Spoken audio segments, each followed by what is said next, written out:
आयरा के अविन को प्रपोज करने पर अविन ने उसे मना कर दिया था, पर उसके बाद आयरा का उदास चेहरा देख वो नर्वस हो गया।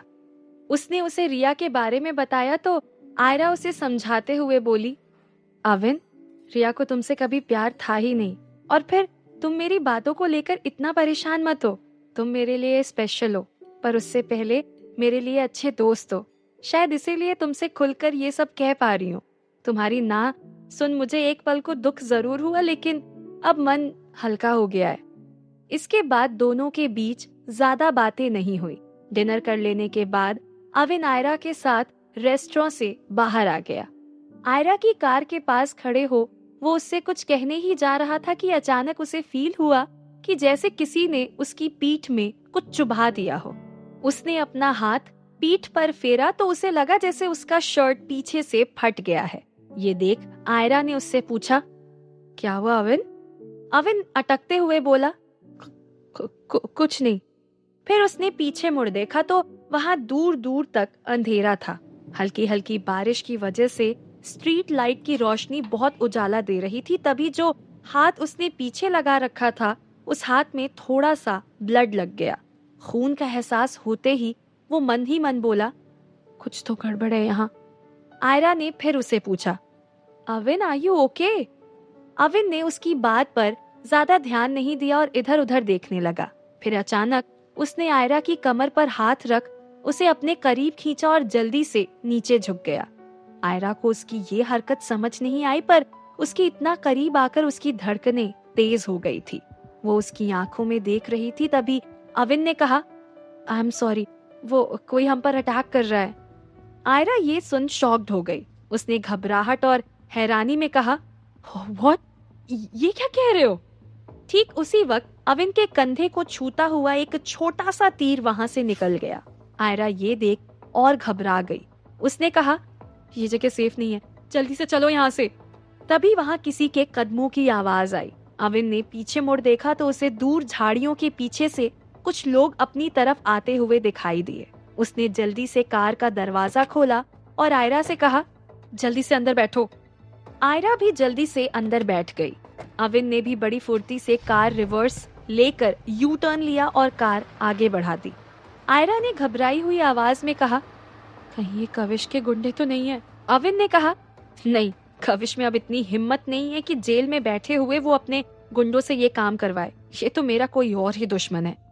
उसी वक्त अविन की कार को ओवरटेक कर दो कार आगे आकर रुक गई। अविन ने फुर्ती से ब्रेक मारा, लेकिन उसकी कार सामने वाली कार से टकरा गई थी।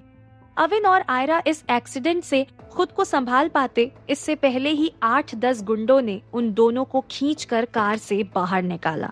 आयरा घबरा के अविन के पीछे खड़ी हो गई। आयरा को देख अविन के सामने खड़े आदमी ने अपना निचला होंठ दबाया और ऊंची आवाज में बोला, ए लड़की, इधर आ। बारिश में भीगती हुई जवानी के तो हम भी दीवाने हैं। वो आदमी नीलेश खंडेलवाल था। आयरा ने अविन का हाथ कस के पकड़ लिया। अविन उस आदमी की तरफ देख ऊंची आवाज में बोला, नीलेश, इधर बुरी नजर डाली तो आंखें निकाल हाथ में दे दूंगा। तभी उसके कंधे पर एक छोटा सा तीर आकर चुभ गया। इस बार उस पर अटैक बहुत ही करीब से हुआ था। वो तीर आधे से ज्यादा अविन के कंधे में घुस गया था। अविन दर्द से तिलमिला उठा, लेकिन अगले ही पल उसने हिम्मत कर एक झटके में वो तीर बाहर खींच लिया, पर उसके कंधे से खून निकलता देख आयरा घबरा गई। नीलेश ने कहा, ये फुलझड़ी अभी भी सामने नहीं आई तो अगला तीर तेरे सीने को चीर के रख देगा। अविन उसे जवाब देने जा ही रहा था कि तभी आयरा उसका हाथ छोड़ सामने आ खड़ी हो गई। नीलेश ने तरसती हुई नजरें उस पर डाली। आयरा ने उसे घूरा और गुस्से से अपनी मुट्ठी बंद कर ली। नीलेश ने अविन से कहा, तूने हिडन वेपन एक्सपर्ट का नाम आज तक नहीं सुना होगा। तेरे सीने में ये जो तीर लगा है ना, वो कोई साधारण तीर नहीं है। इसके जहर का असर 24 घंटों के बाद होना शुरू हो जाएगा। तेरी बॉडी में इंजेक्ट हुआ जहर अब दुनिया की कोई ताकत नहीं निकाल सकती। मरने के लिए तैयार हो जा देसाई, लेकिन पहले ये लड़की मेरे हवाले कर दे। तू अब इसका क्या ही कर पाएगा? ये सुन आयरा गुस्से से तिलमिला उठी। उसने चुपके से अपने पर्स में हाथ डाला। वो पर्स में रखे मोबाइल पर अंदाज से अपनी उंगलियां घुमाने लगी, लेकिन तभी नीलेश ने ऊंची आवाज में कहा, ए लड़की, ज्यादा होशियारी दिखाने की कोशिश की तो यहाँ खड़ा एक एक आदमी तेरी वो हालत करेगा कि देसाई से पहले तेरा टिकट कट जाएगा। अविन ने आयरा से धीमी आवाज में कहा, एके, डोंट वरी, आप मेरे पीछे खड़ी हो जाओ, इन लोगों से मैं निपट लूंगा। उसी वक्त हवा में एक तीर उछला, लेकिन अविन ने बड़ी फुर्ती से उसे हाथ बढ़ाकर पकड़ लिया और दूर फेंक दिया। तभी एक लंबा गोरा सा आदमी उसके सामने आकर खड़ा हो गया। नीलेश जोर से हंसा और बोला कि साकेत महादेवन है, हिडन वेपन एक्सपर्ट, तेरे लिए खास ब्लॉसम स्पेस से बुलवाया है, अब मरने को तैयार हो जा देसाई। फिर साकेत ने ऊंची आवाज में कहा, तेरी हिम्मत की दाद देनी पड़ेगी देसाई, तेरी इस हिम्मत पर तो मैं फिदा हो गया। अब मैं तुझे एक नहीं पूरे 6 मौके दूंगा अपनी जिंदगी बचाने के। अविन अजीब तरीके से मुस्कुराते हुए बोला, नीलेश के चमचे, तू मुझे 6 मौके नहीं बल्कि खुद को प्रूव करने के 6 मौके तो खुद ले रहा है। ये सुन साकेत गुस्से से चीखा, चमचा होगा तेरा बाप, चल तैयार हो जा मरने को। अविन उसे घूर रहा था। वो अपने दोनों हाथ फोल्ड कर बड़े आराम से खड़ा था। तभी अविन को हवा में अपनी तरफ एक तीर आता हुआ दिखाई दिया। अविन ने फुर्ती से उसे पकड़ लिया और उसके तुरंत बाद ही दूसरा तीर हवा में उछला। उसके पीछे खड़ी आयरा ये देख घबरा रही थी। वो मन ही मन सोच रही थी, ये लड़का तो अपने हाथ फोल्ड कर खड़ा है, तो अविन पर अटैक कौन कर रहा है। अविन अचानक दर्द के मारे चीखा, आ! और नीचे की तरफ झुका। ये देख नीलेश एक्साइटेड हो चिल्लाया, आखिर कब तक बचेगा? आंख बंद होने से पहले आखिरी बार अपनी महबूबा को देख ले देसाई।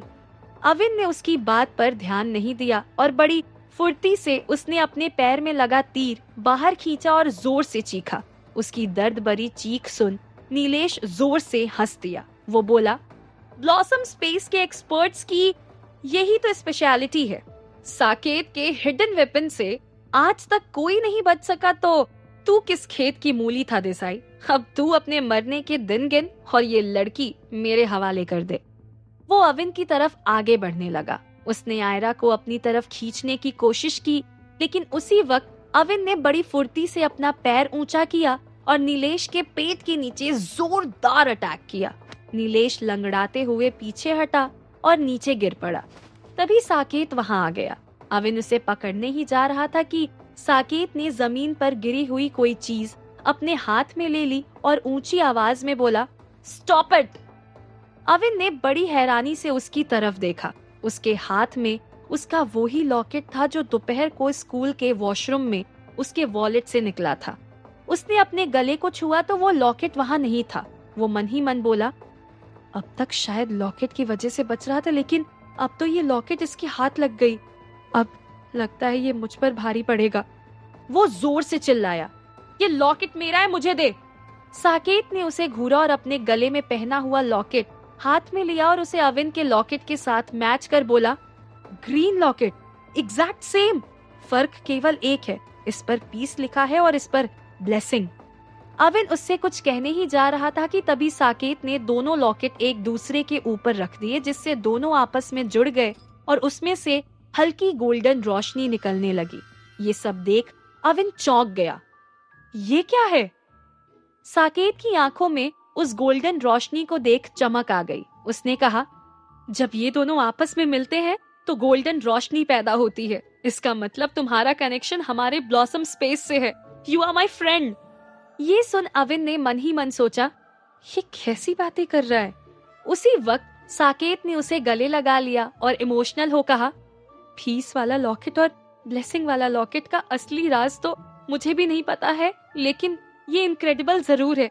मुझे माफ कर दो भाई, मैं अभिमन्यु देसाई के बेटे को मारने की भूल नहीं कर सकता। तुम्हारी बॉडी में जो पॉइजन इंजेक्ट हुआ है उसका असर इस लॉकेट को पहनने से नहीं होगा। तुम सेफ हो। अविन हैरान हो बोला, तुम मेरे डैड को कैसे जानते हो? साकेत ने इमोशनल हो कहा, मैं नहीं जानता, लेकिन वो ही एक ऐसा पावरफुल इंसान था जिसने ब्लॉसम स्पेस जैसी खतरनाक जगह से टक्कर लेकर अकेले जीत हासिल की थी। अभिमन्यु देसाई का स्टैच्यू ब्लॉसम स्पेस की पहचान है, लेकिन वो खुद अब कहाँ है ये किसी को पता नहीं। तभी उसके पीछे खड़ा नीलेश जोर से चिल्लाया, What the hell is this? Saket, तुम मुझे धोखा दे रहे हो। साकेत ने पीछे मुड़ नीलेश को घूरा और फिर उसके गाल पर एक जोरदार थप्पड़ मार दिया। उसने उससे ऊंची आवाज में कहा, मेरे अपनों को जो भी कोई नुकसान पहुंचाना चाहता है उसे मैं जिंदा नहीं छोड़ता। मैंने तुझे भागने का एक मौका दिया था लेकिन तू गया नहीं, तो अब तू। लेकिन तभी अविन ने कहा, डोंट किल हिम, हम यहाँ खून खराबा करने नहीं आए हैं। बेवजह मैं पुलिस के चक्कर में फंस जाऊंगा, इसे जाने दो। मेरा इसके साथ हिसाब किताब तो कब का बराबर हो चुका है। नीलेश लंगड़ाते हुए वहां से भागने लगा, लेकिन तभी साकेत ने उसे पकड़कर अपनी तरफ खींचा और धमकाया, भाई की तरफ आइंदा आंख उठा के देखा तो मुझसे बुरा कोई नहीं होगा। भाई भले ही तुझे मारने से इनकार कर रहा है, लेकिन मैं तेरा नाम ब्लॉसम स्पेस की टास्क लिस्ट में टॉप पर लिखवा दूंगा। ब्लॉसम स्पेस से कोई और तुझे मारने का टास्क पूरा कर देगा और भाई पर किसी को शक तक नहीं होगा। नीलेश घबराई हुई आवाज में बोला, ऐसा मत करना प्लीज, मैं आज ही दिल्ली छोड़ के चला जाऊंगा, और वहां से भाग गया। साकेत ने अविन से कहा, नीलेश बड़ा ही खतरनाक आदमी है। वैसे तो वो अब तुम पर अटैक करवाने की हिम्मत नहीं करेगा, पर अगर उसने फिर से ऐसी जरूरत की तो वो जिंदा नहीं बचेगा। थैंक्स, पर उसकी जरूरत नहीं पड़ेगी। अविन के मुंह से ये सुन साकेत ने धीमी आवाज में आगे कहा, वेल, लाइफ में पहली बार अपना मिशन पूरा किए बिना वापस जाऊंगा। ब्लॉसम स्पेस में मेरे इस अनसक्सेसफुल मिशन के बारे में सबको पता चल ही जाएगा और मैं अपनी हार एक्सेप्ट भी कर लूंगा। ये बोल उसने पॉज लिया और जेब से वो लॉकेट निकाला और उसे अविन को वापस देते हुए कहा, अब ये लॉकेट की पावर एक्टिव हो चुकी है। जब तक ये आपके साथ रहेगा, आपको ऑलमाइटी गॉड से पीस और ब्लेसिंग्स हमेशा मिलती रहेगी। अविन ने नोटिस किया कि ये बोलते हुए साकेत की आंखें गीली हो रही थी। वो तुरंत पीछे मुड़ा और हाथ ऊंचा कर ऊंची आवाज में बोला, गुड बाय भाई। इतना बोल वो वहां से चला गया। उसके जाने के बाद आयरा ने गहरी सांस ली और अविन से कहा, ये सब क्या था अविन? अविन ने मुस्कुरा दिया। उसने कहा, ये तो कुछ भी नहीं था। अभी जो कुछ हुआ आप उसे इग्नोर कीजिए, वरना चैन से सो नहीं पाएंगी। जाने से पहले साकेत नीलेश से छीनी ज्वेलरी जबरदस्ती आयरा को दे गया था। उसे लगा था आयरा अविन की गर्लफ्रेंड है, पर उसके जाने के बाद आयरा ने अविन से कहा, वो इडियट साकेत ज्वेलरी के साथ मुझे ये लॉकेट भी दे गया, ये सब तुम ही रखो। उसने जिस इंटेंशन से ये दिया है वो गलत था। अविन ने उस लॉकेट को देखा, वो एग्जैक्ट उसके लॉकेट की तरह ही था। उसने आयरा से कहा, नो वरीज, ये आपका गिफ्ट है, इसे आप ही रखें। ये सुन आयरा के चेहरे पर स्माइल आ गई। वो अविन से कुछ कहना चाह रही थी, लेकिन फिर उसने वो लॉकेट और ज्वेलरी अपने पर्स में रख ली। तभी अविन ने उसे इमोशनल हो कहा, आयरा।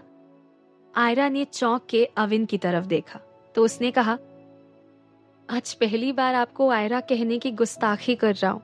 आपकी फीलिंग्स और इमोशंस की मैं रिस्पेक्ट करता हूँ, लेकिन आपके प्रपोजल को रिजेक्ट या एक्सेप्ट करने के लिए मुझे थोड़ा टाइम चाहिए।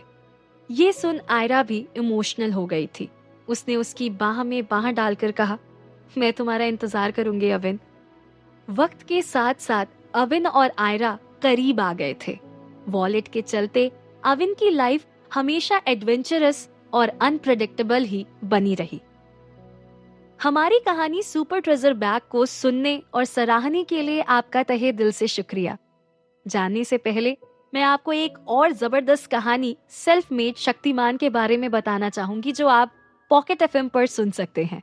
सेल्फ मेड शक्तिमान कहानी है कालपी सिटी की एक नकारा और कचरा समझे जाने वाले लड़के विराज की, जो हमेशा ही अपने परिवार और नगर में बेइज्जती सहने के लिए अभिशप्त था।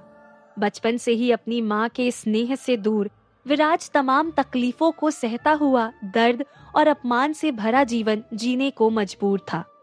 एक दिन उसके ही परिवार के कुछ लोगों ने उसे मारने के लिए उसे एक पहाड़ी से नीचे फेंक दिया। उसी समय उसके जीवन में एक चमत्कार हुआ।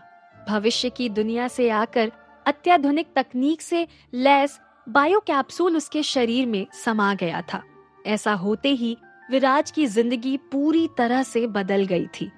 बायो कैप्सूल की मदद से विराज धीरे धीरे बनने लगा एक शक्तिशाली योद्धा। सारा नगर विराज की शक्ति देखकर कांप उठा था। आगे चलकर विराज को अपने परिवार के साथ हुए घोर अन्याय का पता चला और वो निकल गया दुनिया का सबसे शक्तिशाली योद्धा बनने और अपने परिवार के साथ हुए अन्याय का बदला लेने।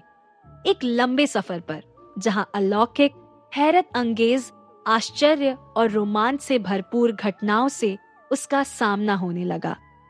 क्या विराज दुनिया का सबसे शक्तिशाली योद्धा बन पाएगा? क्या विराज अपने परिवार के साथ हुए अन्याय का बदला ले पाएगा?